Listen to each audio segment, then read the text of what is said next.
Assalamualaikum warahmatullahi wabarakatuh. Selamat pagi dan salam sejahtera bagi kita semua. Pertama-tama marilah kita panjatkan puji syukur kehadirat Tuhan Yang Maha Esa atas limpahan rahmat taufik dan hidayahnya kita bisa berkumpul di ruangan ini dalam rangka acara pengimbasan budaya positif yang akan nantinya disampaikan oleh Pak Desman selaku calon guru penggerak di Kota Tebing Tinggi ini. Kemudian Bapak Ibu, saya sebagai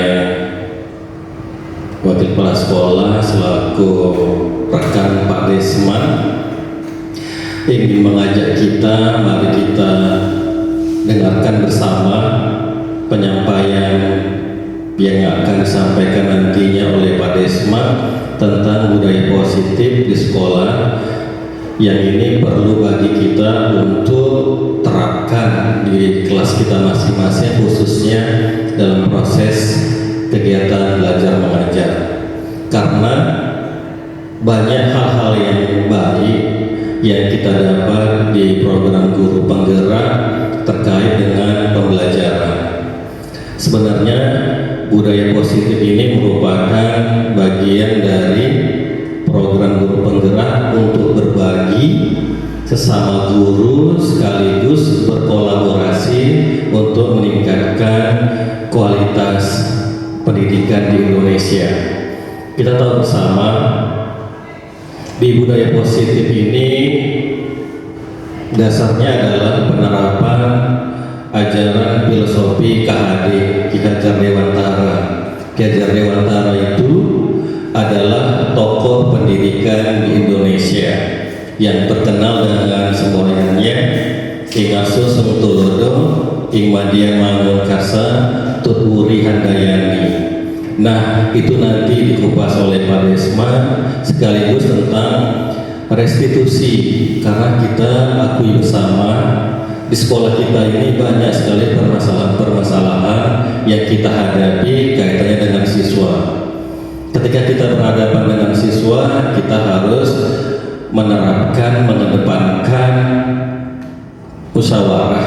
Kita nggak bisa langsung memvonis siswa bersalah sebelum kita cari akar permasalahan itu dan bagaimana solusi yang bisa diterapkan kepada murid. Kemudian ada juga nanti mungkin kesepakatan kelas. Kita sebagai wali kelas di kelas harus membuat kesepakatan kelas. Kesepakatan kelas itu memuat tentang aturan-aturan yang disepakati bersama di kelas, sehingga anak-anak memiliki tanggung jawab terhadap kelasnya.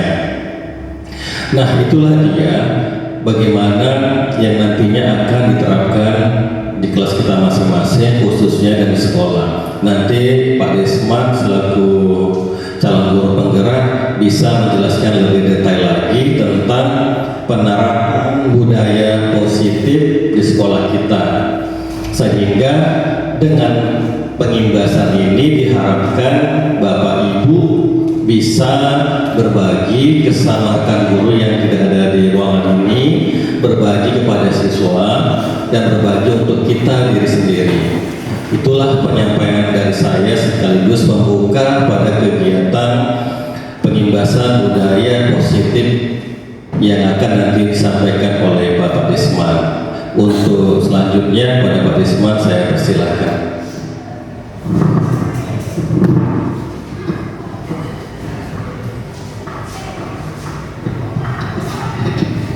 Ya, selamat pagi Bapak Ibu.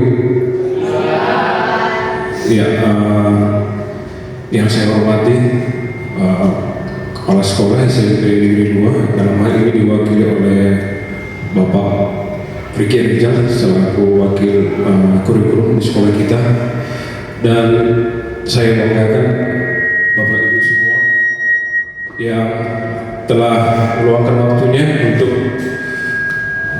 mengikuti diseminasi ya atau aksi nyata budaya positif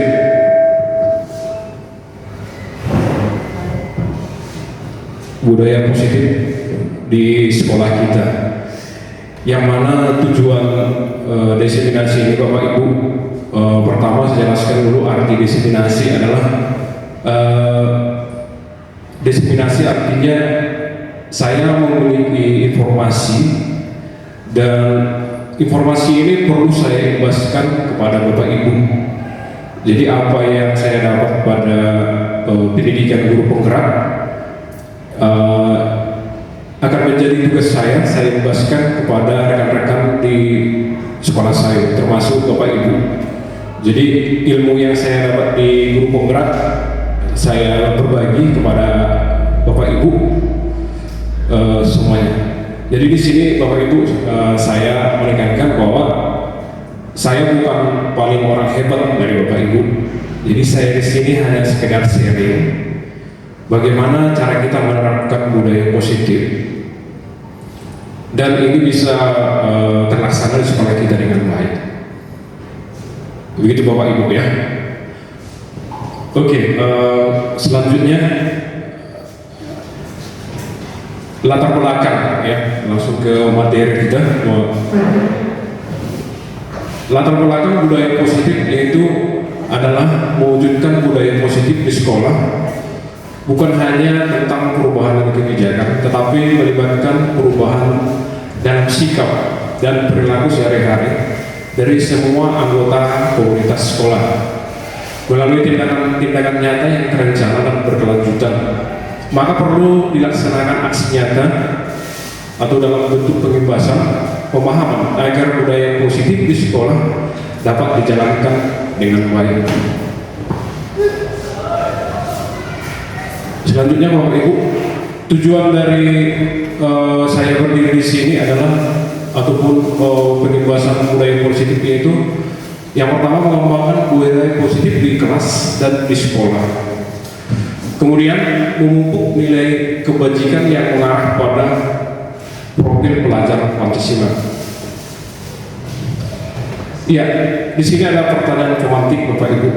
Nanti Bapak Ibu hanya menjawab setuju atau tidak seperti itu.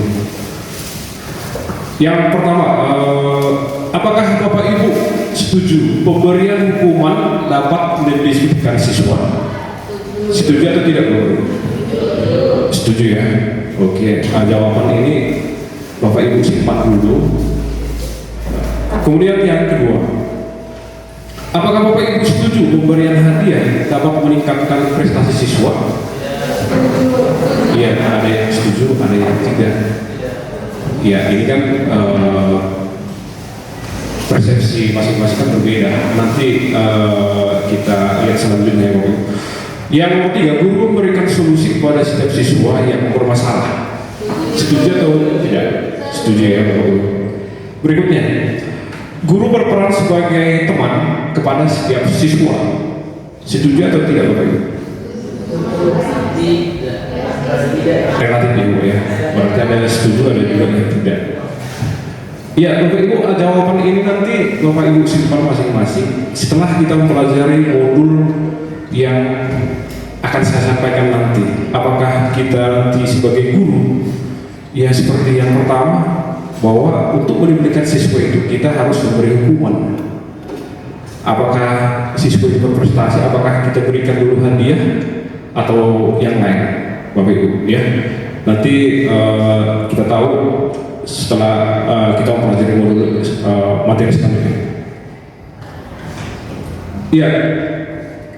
Berikutnya, seorang guru yang baik harus memiliki kemampuan dalam mewujudkan budaya positif di sekolah. Budaya positif tersebut dapat dijalankan dengan menerapkan konsep-konsep seperti ini. Ya, inilah yang akan saya berbagi praktik baik kepada Bapak Ibu kurang lebih 1 jam nanti. Yang pertama materinya adalah perubahan paradigma belajar, yang kedua disiplin positif, nomor 3 motivasi perilaku manusia, kemudian kebutuhan dasar manusia, kemudian keyakinan sekolah atau kelas, kemudian proses kontrol dan segitiga restitusi.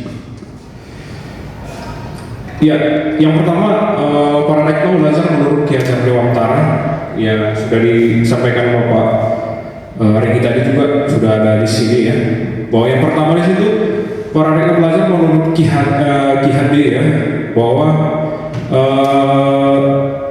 belajar menekankan pentingnya 3 pusat pendidikan, yaitu pendidikan pada keluarga, sekolah, dan masyarakat. Prinsip kita sebagai guru harus tetap mengedepankan ini ya Bapak Ibu ya, dengar sosok tuladu, ilmu dia mengkarso dan tuturi handayani. Kemudian pendidikan yang berpusat kepada anak atau kepada murid, inilah filosofi yang ditekankan oleh tokoh Bapak pendidikan kita, yaitu Pak Kade ya. Kemudian ada konsep among ya, dalam pendidikan KHD itu bahwa berarti mendidik dengan kasih sayang, penuh perhatian dan tanpa paksaan. Itulah paradigma belajar yang menurut Bapak KHD. Ya, selanjutnya kita masuk materi disiplin positif. Ya, disiplin positif merupakan suatu cara penerapan disiplin yang mengajarkan anak bertanggung jawab dan menumbuhkan kesadaran diri berdasarkan nilai-nilai kebajikan. Disiplin positif lebih ke arah disiplin diri yang dapat mengontrol diri dalam segala tindakan. Cara kita mengontrol diri bagaimana menguasai diri untuk memilih tindakan yang mengacu pada nilai-nilai yang kita hargai. Jadi disiplin ini positif ini nanti ada nilai-nilai kebajikannya, banyak ya nilai-nilai kebajikan tentang disiplin positif. Setelah kita mengerti disiplin positif, apakah di dalamnya ada nilai tanggung jawab, nilai kecerdasan, nilai kebaikan, banyak nilai-nilai kebajikan yang diterapkan oleh disiplin positif. Ya, ciri-ciri disiplin positif yang pertama ada pendekatan kolaboratif dan partisipatif ya. Kemudian penguatan perilaku positif, guru memberikan apresiasi atau pengakuan terhadap perilaku positif yang siswa baik dalam bentuk pujian atau penghargaan yang tadi Bapak Ibu. Berikutnya konsistensi atau kejelasan, aturan dan ekspektasi disampaikan dengan jelas dan konsisten oleh guru. Berikutnya menggunakan konsekuensi yang mendidik, refleksi dan pembelajaran dari kesalahan dianggap sebagai bagian dari proses pembelajaran. Ya, ada nanti di sini ada istilah hukuman dan juga ada konsekuensi. Disiplin positif juga membuat murid memahami dan menyadari berdasarkan motivasi internal, bukan paksaan ataupun hukuman. Ya, disiplin positif ini Bapak Ibu dia muncul dari dirinya sendiri seperti itu, internal, bukan dari eksternal. Adanya siswa kita kadang dia bisa disiplin karena ada penghargaan dari gurunya seperti itu. Gurunya kadang kita kasih tugasnya, siswa itu mau mengerjakan tugas karena kita kasih hadiah seperti itu. Kan itu merupakan bukan disiplin positif Bapak Ibu ya. Jadi ada disiplin positif itu muncul dari dirinya sendiri seperti itu Bapak Ibu. Ada juga siswa takut, dia tidak disiplin karena hukuman. Dia takut karena kita hukum baru dia mengerjakan tugas seperti itu. Jadi setelah kita mendisiplinkan diri siswa di kelas kita atau di sekolah kita ini, jadi semuanya itu nanti setelah disiplin siswa dan endingnya nanti ujungnya ke 6 karakter dalam profil pelajar Pancasila yang sudah kita tahu ini Bapak Ibu ya, ada 6 dimensi. Ya, materi berikutnya adalah motivasi perilaku manusia. Ya, 3 motivasi perilaku manusia. Yang pertama adalah untuk menghindari ketidaknyamanan atau hukuman. Berikutnya untuk mendapatkan imbalan atau penghargaan dari orang lain. Berikutnya untuk menjadi orang yang mereka inginkan dan menghargai diri sendiri dengan nilai-nilai yang mereka percaya. Yang saya tanyakan di antara 3 motivasi perilaku manusia itu kira-kira nomor berapa yang Ibu Bapak pilih kira-kira? Nomor 3, untuk menjadi orang yang mereka inginkan dan menghargai diri sendiri dengan nilai yang mereka percaya. Berikutnya ada pendapat Bapak Ibu.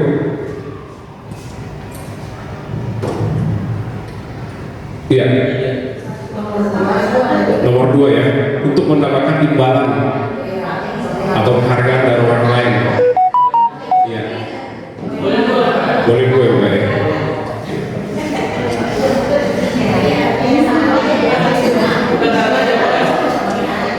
Bebas kita sharing di sini. Ya, selanjutnya kebutuhan dasar manusia.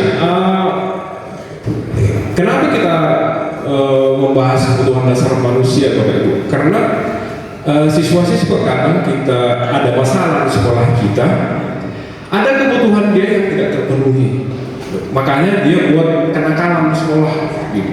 Karena kebutuhan di rumah atau di sekolah ini kebutuhan dia tidak terpenuhi, jadi makanya dia berbuat perbuatan nakal di sekolah seperti itu, Bapak Ibu. Jadi ini ya, ketika seorang murid melakukan suatu perbuatan yang bertentangan nilai-nilai kebajikan atau melanggar peraturan, sebenarnya hal dikarenakan mereka gagal memenuhi kebutuhan dasar mereka. Ya, berikutnya Bapak Ibu, ini ada kasusnya. Jadi nanti Bapak Ibu saya minta pendapatnya di sini, apa namanya?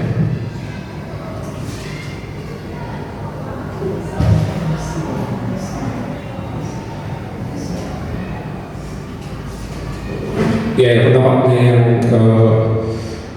contoh ya. Ya, ini nanti apakah kebutuhan dia setelah kita baca, ya sebutkan kebutuhan apa yang sedang dipenuhi oleh anak ini, biar Bapak baca dulu. Bimo, seorang anak TKB, sedang berlari keluar kelas menuju jalan raya di depan sekolahnya yang ramai dengan kendaraan. Tikahnya membuat guru Bu Ani bingung dan seringkali lari mengejarnya. Ada beberapa kemungkinan jawaban yang diberikan Bimo. Identifikasi kebutuhan yang ingin dipilih oleh Bimo. Jika respon Bimo seperti kolom yang di bawah ini. Aku senang main kejar-kejaran dengan ibu guru, seru. Kira-kira kebutuhan apa yang dibutuhkan oleh Bimo ini? Kira-kira Bapak Ibu? Apakah penguasaan, kebebasan, cinta kasih, atau kesenangan?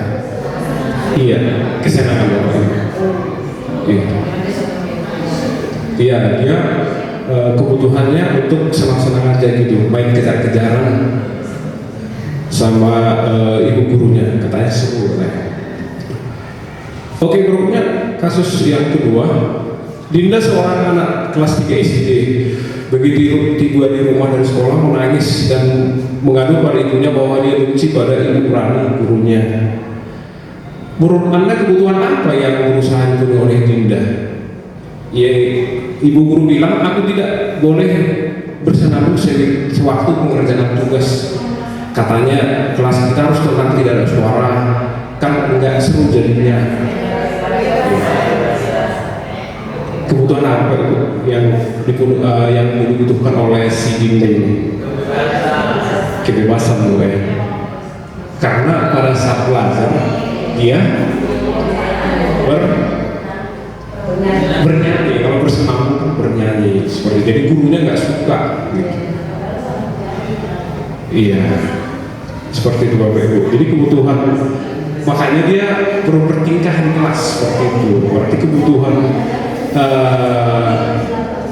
kebebasan tadi tidak terpenuhi mungkin di rumah, seperti makanya dia buat tingkah lakunya di sekolah sampai di kelas seperti itu. Oke, selanjutnya Bapak Ibu ada kasus berikutnya. Tahun ini Dimas genap berusia 12 tahun. Dia senang sekali ketika ayahnya mulai mengajarkan cara menyetir mobil. Setiap akhir pekan dia berlatih menyetir. Dia terlihat senang sekali berlatih sampai akhirnya dia bisa menyetir mobil dengan baik dan lancar. Ketika ibunya bertanya kepada Dimas apa yang membuat dia ingin bisa menyetir mobil, ketika jawaban Dimas seperti ini, kebutuhan apa yang dipenuhi? Oh, iya, penguasaan. Oke. Ya. Jadi kebutuhan dia sudah terpenuhi dalam hal penguasaan. Ya, ini yang pertama. Ini yang saya sampaikan, kebutuhan dasar manusia. Ini yang kita bahas tadi, Bapak Ibu. Yang pertama adalah bertahan hidup. Kemudian kasih sayang dan rasa diterima. Kemudian penguasaan, kebebasan dan kesenangan. Inilah kebutuhan dasar manusia, Bapak Ibu. Ya, berikutnya adalah posisi kontrol restitusi. Ada 5 posisi kontrol restitusi kita sebagai guru, Bapak Ibu. Yang pertama adalah guru sebagai penghukum. Yang kedua, pembuat merasa bersalah sebagai teman, guru sebagai pemantau, atau guru sebagai manajer. Jadi di sini Bapak Ibu, saya rasa kalau saya tanya ini Bapak Ibu, kebetulan kan kita semua di guru ini kan, ada guru yang dalam mengajar seperti itu, udah banyak pengalamannya di kelas. Kira-kira kalau saya tanya Bapak Ibu, posisi di mana yang idealnya atau yang Bapak Ibu yakini sekarang, itu guru itu sebagai yang mana ini di posisi kontrol ini? Ada yang pemantau, ada yang manajer tadi ya. Apa Pak Raja ngomong penghukum? Iya, pilih di antara satu. Apa kira-kira? Pak Widu, Ibu saya, Ibu sana apa kira-kira? Sebagai apa kira-kira? Macam-macam ya? Iya. Macam-macam Bapak Ibu ya. Karena kadang kita juga harus sebagai penghukum. Kalau nggak ada tugas, doang lari kau di lapangan seperti itu. Atau naik turun 10 kali. Penghukum namanya. Kemudian pembuat merasa bersalah. Ada juga guru sebagai teman. Di sekolah kita, kan ya? Ada juga pemantau, pemanggilannya kasih tugas, pemantau aja ya. Jadi kalian cerita-cerita pikir tuh ya.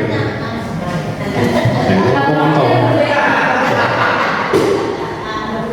Manajer, ya udah tahu kita ya kalau Bapak Ibu udah sering kata manajer ya. Oke, selanjutnya Bapak Ibu, itu kan tergantung dari Bapak Ibu semua. Nanti kita tengok kita sebagai apa sebenarnya. Ya, inilah 5 posisi kontrol Bapak Ibu ya. Ada di sini identitas gagal, ada identitas sukses, ada identitas berhasil. Jadi inilah poin-poinnya kalau kita sebagai penghukum. Kalau penghukum kita sebagai itu pengkritik, menunjuk-nunjuk, menyakiti, menyindir. Ya. Kemudian ada juga motivasinya kalau guru berkata, kalau kamu tidak melakukannya, awas ya, rasakan. Itu sebagai penghukum. Jadi kalau pembuat merasa bersalah, inilah kira-kira percakapan. Kira-kira percakapan kalau pembuat merasa bersalah.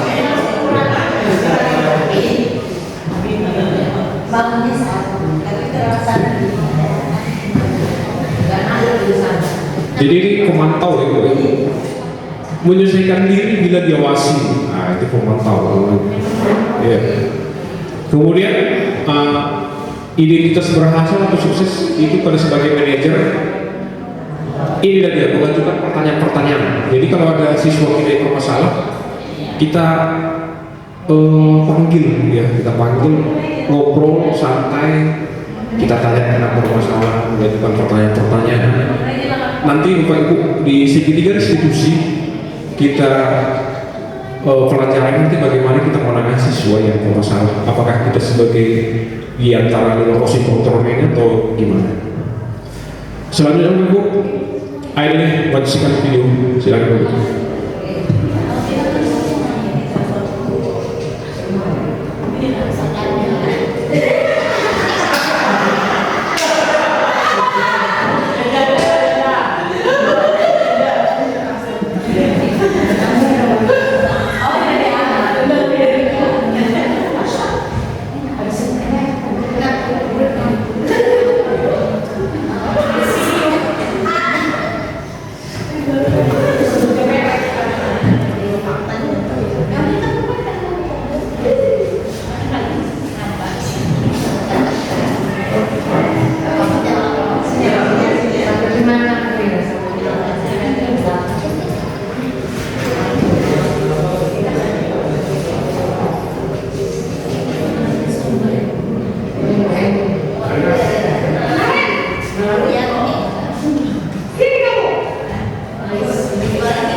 tidak bisa membina kamu.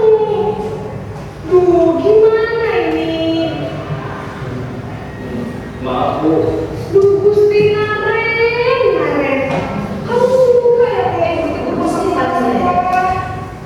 Terus sekarang ibu harus tulis apa ini buku absen? Ini kamu sudah sering terlambat loh. Ibu harus apa coba? Maaf Bu. Maaf sekali. Ya sudah, lain kali jangan bikin ibu susah lagi ya nak ya. Ibu tidak akan kamu lagi salah begini terus. Bisa jalan lagi. Sana cepat kelas. Maaf sekali.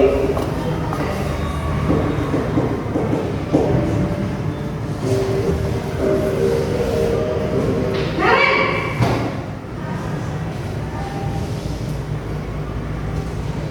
Selamat pagi Bu. Wah, sudah jam berapa ini nak?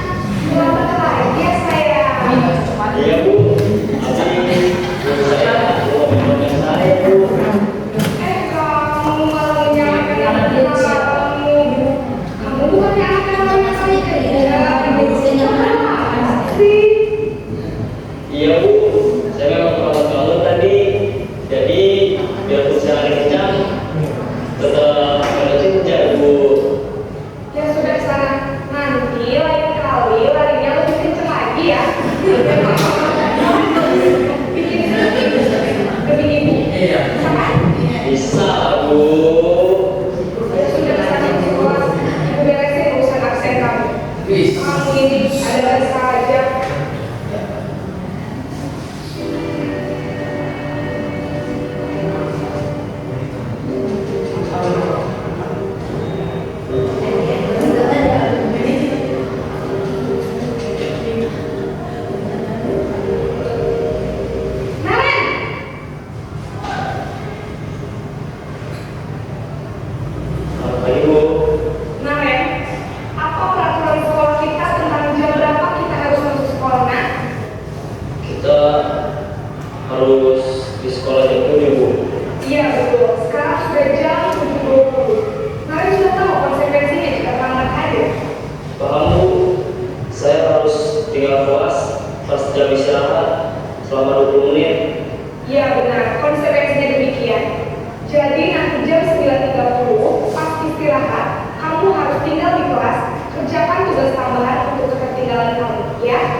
Itulah tadi Bapak Ibu 5 posisi kontrol kita sebagai guru.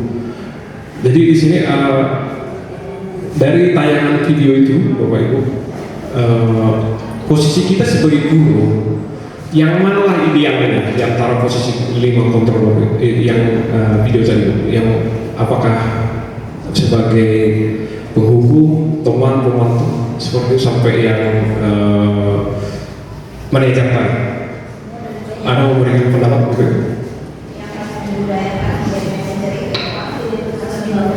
Silakan Bu merasa. Ya, terima kasih Pak Desman.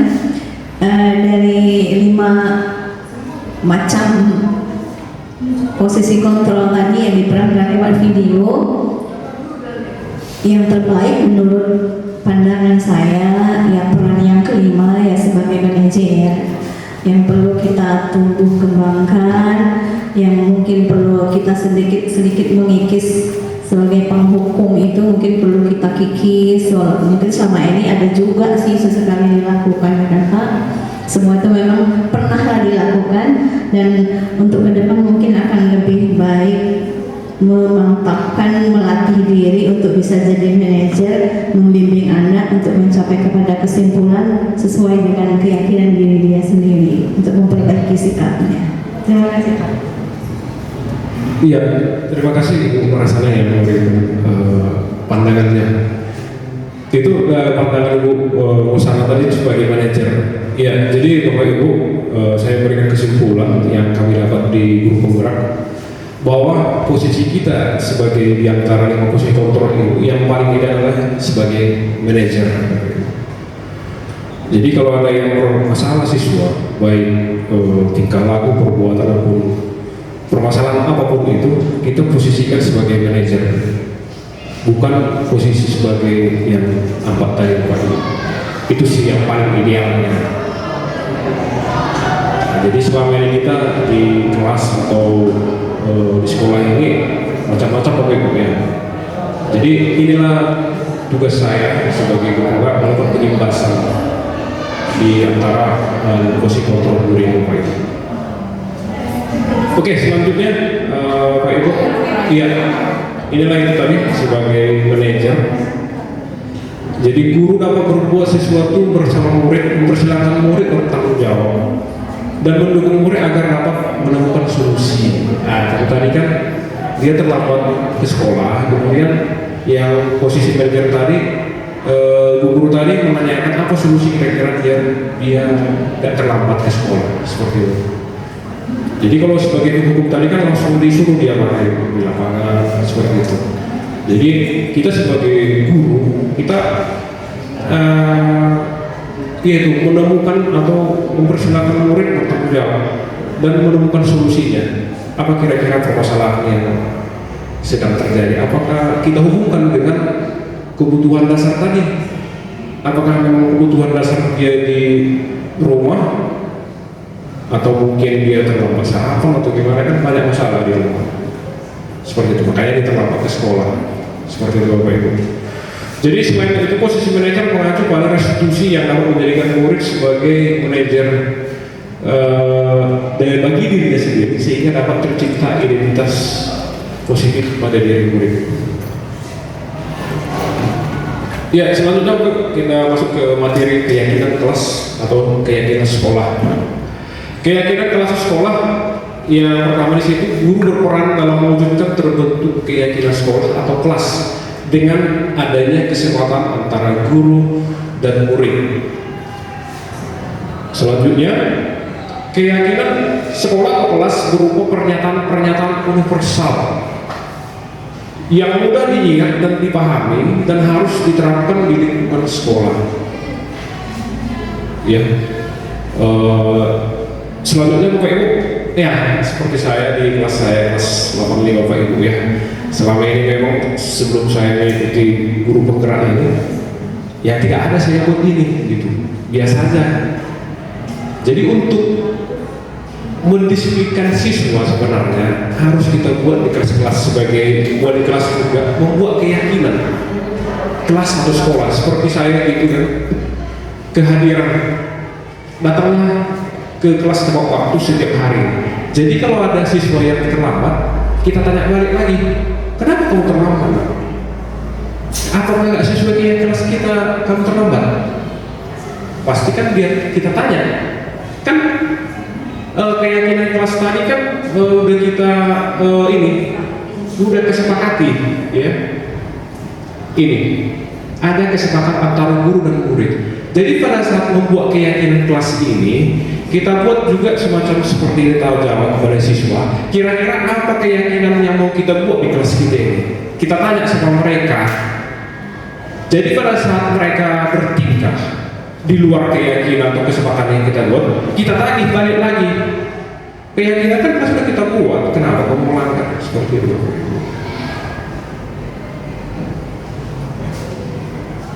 Jadi saya harap nanti Bapak Ibu, itu tadi saya bilang tadi, mulai saya begitu berbalik, saya buat lagi yang kelas di kelas saya, termasuk Bapak Ibu juga kalau istilahnya memang belum, nanti boleh kita berkolaborasi kira-kira cara membuat keyakinan kelas itu seperti apa, karena juga untuk membuat keyakinan kelas kita ini ada kesepakatan antara murid Bapak Ibu dengan siswa. Mereka Bapak Ibu membuat keyakinan kelas apa kira-kira yang Bapak Ibu di kelas itu, seperti itu, biar mereka disiplin dan terciptalah budaya positif tadi di kelas, seperti itu. Oh ya, silakan. Izin bertanya ya Pak, untuk membuat keyakinan kelas ini, apa kalimat-kalimatnya yang tercantum di situ harus yang bentuk disiplin positif semua, tidak mengandung kalimat yang misalnya tadi seandainya tidak begini akan begini, apa boleh muncul kalimat seperti itu, konsekuensi atau bentuk sanksi, atau itu dihindari? Dan keyakinan kelas ini yang dibuat itu disepakati itu kan ada kalimat-kalimat ya kan Pak? Apakah dalam redaksi kalimat itu kita harus menghindari kata-kata yang menyatakan konsekuensi punishment terhadap pelanggaran dari keyakinan itu nggak diungkapkan gitu? Iya, kalau terkait punishment di situ, artinya kalau dia melanggar keyakinan itu apa kira-kira tidak usah kira-kira dicantumkan, karena kalau misalnya dia melanggar keyakinan kelas ini, kita tanya sama dia. Memang ada seperti itu, kami tanya kemarin kepada fasilitator. Kira-kira kalau misalnya siswa melanggar keyakinan ini terus berulang-ulang, apa solusinya Pak? Kami tanya, karena lagi siswa kan udah kita buat keyakinan kelas, dia langgar lagi, terus berlanjut keyakinan kelas seperti itu. Jadi gimana solusinya Pak? Jadi dibilang fasilitator itu sama kami, bahwasanya terus kita buat ini, pasti mereka lambat laun menerima keyakinan yang mereka buat ini. Karena dari mereka lah itu keyakinan itu kita sepakati, jadi pasti mereka konsisten melaksanakan itu. Bapak Ibu juga harus konsisten dengan ini, seperti itu. Harus konsisten Bapak Ibu menanyakan terkait di luar ini pun boleh sebenarnya. Ini kan kelas saya Bapak Ibu, atau ada misalnya yang lain boleh Bapak Ibu tambahkan, bukan ini patokannya. Keyakinan apa saja yang muncul di kelas itu.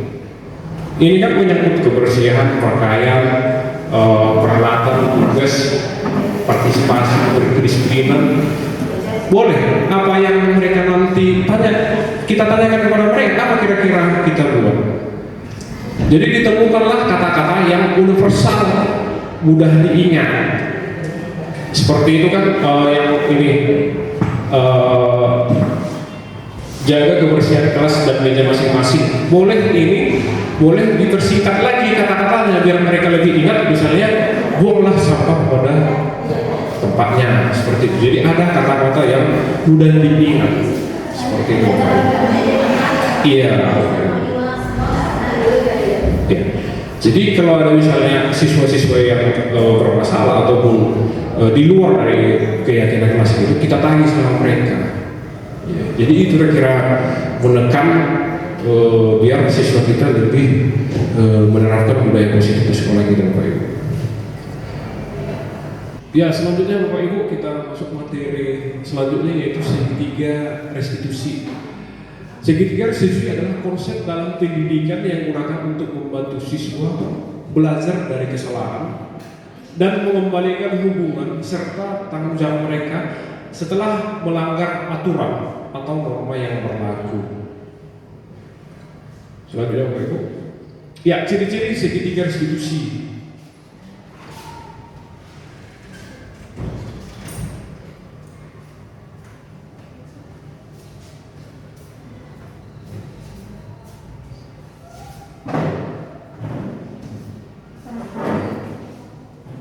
Ya, ciri-ciri segitiga restitusi yang pertama itu pendekatan yang tidak menghakimi.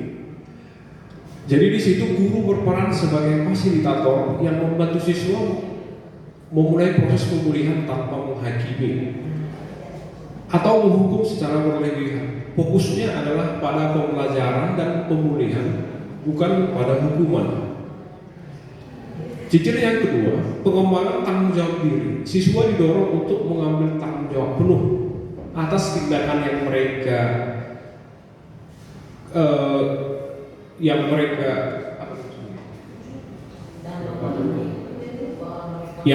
lakukan, ya. Salah ini kayaknya itu. Kekuatan untuk memperbaiki situasi dan belajar dari kesalahan.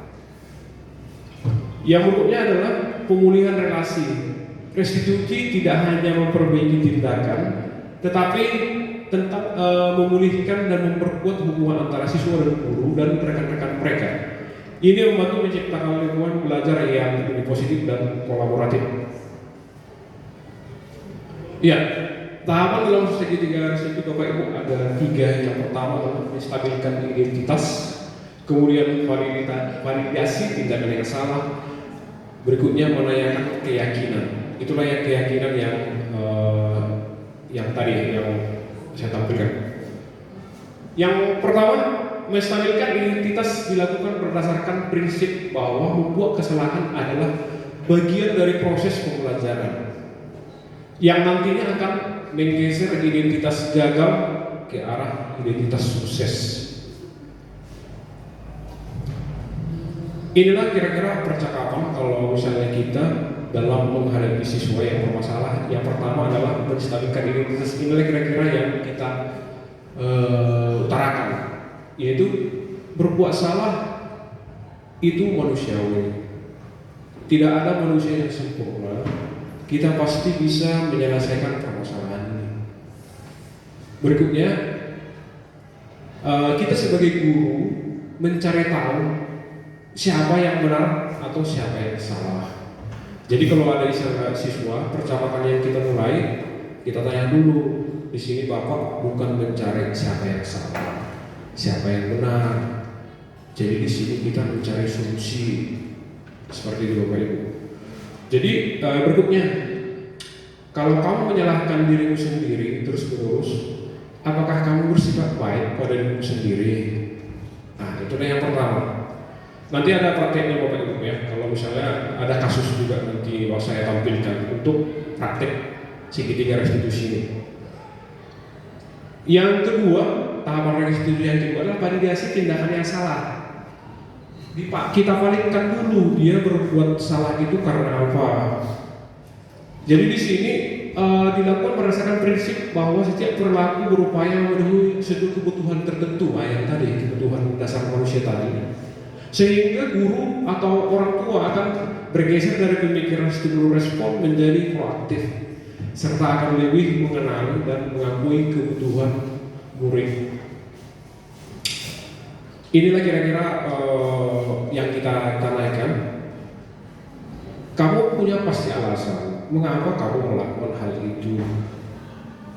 Berikutnya, kamu boleh tetap berusaha menjaga sikap itu, tapi tambahkan sikap yang lain atau yang baru. Kemudian menanyakan keyakinan, itulah yang tadi keyakinan kelas. Kemudian di sini ada berupa pertanyaan-pertanyaan bermakna kepada murid atau anak untuk memunculkan motivasi secara intrinsik sehingga mampu mengaitkan keyakinannya dengan tindakan yang salah. Menanyakan keyakinan itu apa yang nilai yang kita percaya sekolah kita, itulah yang tadi kita tagih nilai-nilainya. Kemudian kelas yang ideal itu seperti apa sih? Kan ada yang kadang nggak suka ibu di kelas itu karena apa?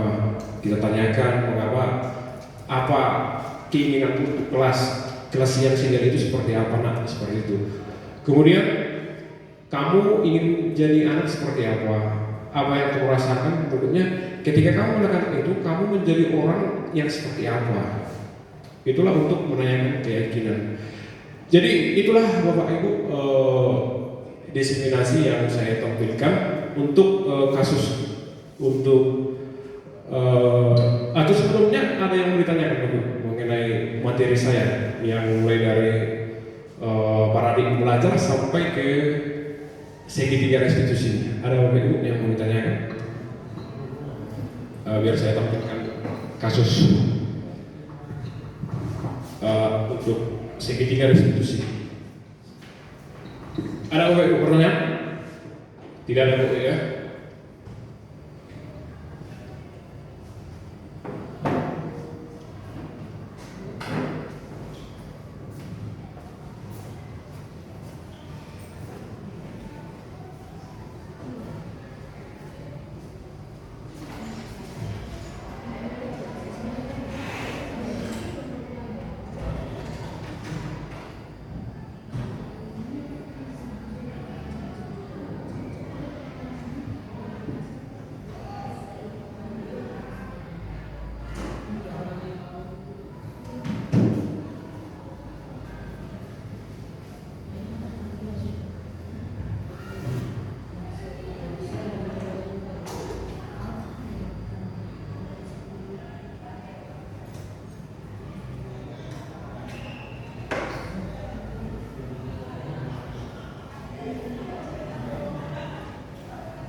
Ya.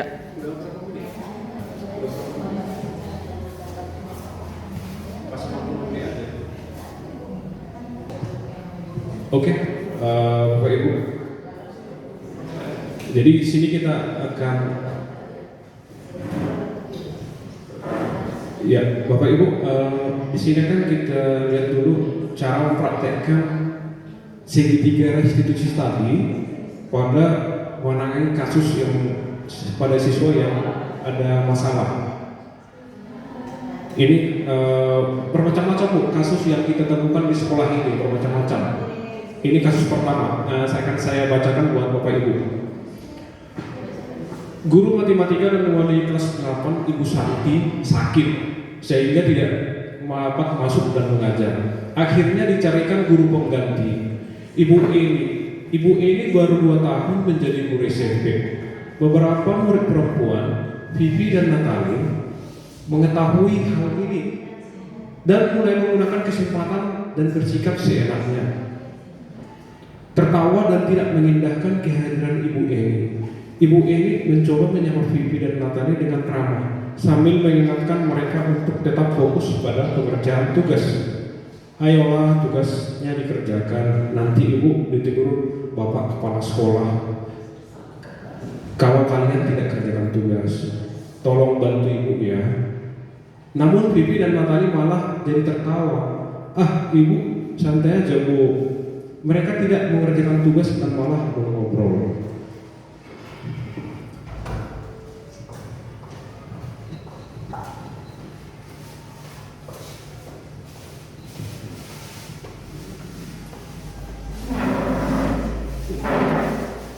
Keesokan harinya, Ibu Santi memanggil Vivi dan Natali serta menanyakan tentang laporan Ibu ini.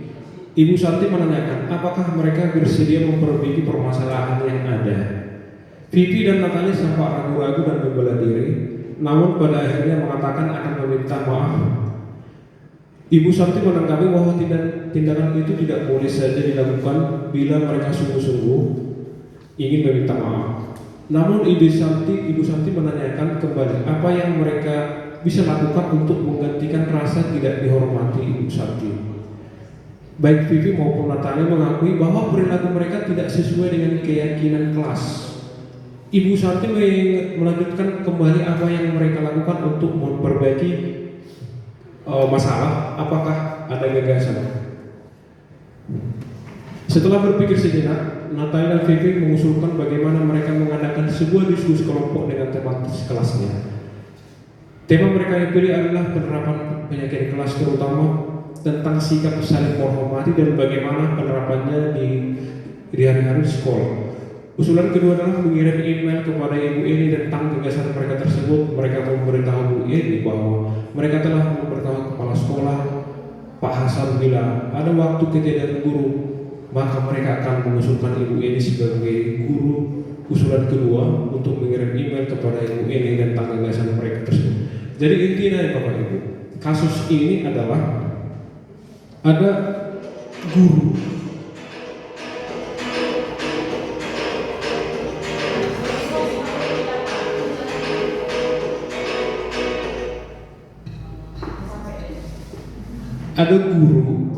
yang sakit, tiba-tiba ada guru pengganti seperti itu. Ini sering kali Bu ya di sekolah kita tuh kelas.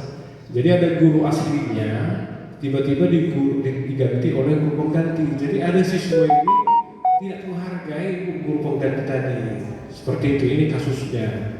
Jadi disuruh belajar, tetap mereka tertawa. Jadi tidak dihargainya guru pengganti tadi. Ini kan masalah di kelas. Jadi bagaimana kita mengatasi ini? Jadi kita atasi dengan segitiga restitusi tadi. Jadi langkah-langkah yang kita buat adalah yang pertama tadi, yang ini dia. Ini yang pertama, menstabilkan identitas. Yang pertama di situ adalah Ibu Santi menuntut mereka agar mereka memiliki kesadaran diri tentang tindakan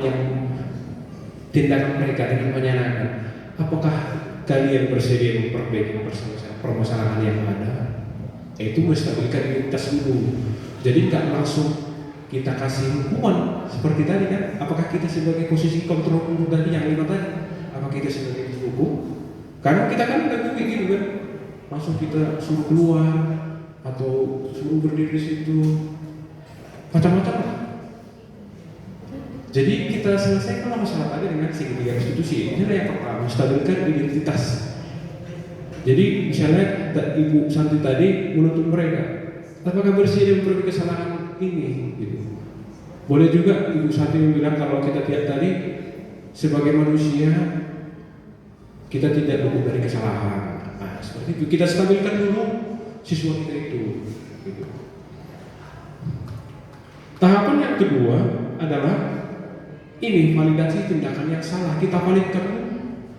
Ibu Santi mencoba memahami alasan tindakan yang mereka lakukan itu dengan menanggapi apa yang mereka bisa lakukan untuk menggantikan rasa tidak hormat kepada Ibu Santi. Jadi kita tanya siswa tadi, bagaimana mereka menggantikan kesalahan dia tadi? Kan mereka tidak hormat, tidak dihormati guru pengganti tadi, guru matematika tadi. Berikutnya juga menaikkan keyakinan, itulah tahapan yang ketiga. yaitu apakah di sini Bu Santi menunjuk kembali apa yang mereka lakukan untuk memperbaiki masalah? Apakah ada gagasan dan mereka ingin melakukan diskusi dengan tema penerapan keyakinan kelas? Jadi di situ Ibu Santi tadi menanyakan keyakinan kelas apakah sesuai dengan yang sudah mereka sepakati? Karena tadi kan kalau kita sebagai wali kelas kan pasti nanti di kelas apakah kita buat keyakinan kelas mengerjakan tugas PR dengan tepat waktu seperti itu. Jadi kita tagih sesuai nggak tingkah ini dengan keyakinan kelas kita seperti itu Bapak Ibu. Jadi itulah penjelasan saya Bapak Ibu mengenai diseminasi budaya positif Bapak Ibu. Terima kasih sudah mengikuti dari awal sampai akhir dari para rektor belajar, kemudian disiplin positif, kemudian 5 posisi kontrol guru, kebutuhan dasar manusia, kemudian keyakinan kelas dan sampai ini segitiga restitusi. Jadi banyak kasus di sekolah kita Bapak Ibu ya, ini masih kasus yang ada juga selain ini kita sendiri nanti mengalami di kelas. Jadi setiap permasalahan yang kita alami di kelas itu kita selesaikan dengan segitiga restitusi. Jadi posisi kita itu sebagai manajer Bapak Ibu, jadi bukan sebagai hukum. Ada siswa yang bermasalah langsung kita berikan hukuman seperti Bapak Ibu. Jadi demikianlah Bapak Ibu sudah mengikuti diseminasi ini. Terima kasih atas perhatiannya Bapak Ibu. Jadi kalau ada misalnya nanti kasus-kasus, saya siap berkolaborasi dengan Bapak Ibu bagaimana penerapan budaya positif di sekolah kita dapat dilaksanakan dengan baik demi kemajuan pendidikan yang di sekolah kita. Terima kasih Bapak Ibu perhatiannya. Selamat pagi.